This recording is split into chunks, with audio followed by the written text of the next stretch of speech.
తను నీ లైఫ్లో రాంగ్ పర్సన్ కాబట్టి ఆ అయ్యప్ప తన నీ లైఫ్లోంచి దూరం చేశాడు. నా తనయుడు ఏం చేసినా నీ మంచిగా చేస్తాడులే. ఇక్కడి నుంచి నీకు అసలైన దీక్ష మొదలవుతుంది. ఒక మనిషికి దూరం అవ్వాలంటే ఇంకో మనిషికి దగ్గర అవ్వాలని చెప్తారు, కానీ నువ్వు ఆ దైవానికి దగ్గర అవ్వు.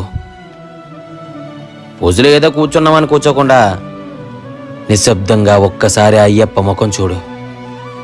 నీకు ఎక్కడ దొరకని ప్రశాంతత అక్కడ దొరుకుతుంది. ప్రామిస్, మనం ఎప్పుడు ఎలానే ఉంటాం. నేను వదిలి ఎక్కడికి వెళ్ళను. తన పేరు గుర్తొచ్చిన ప్రతిసారి అయ్యప్ప నామస్మరణం పలుకు.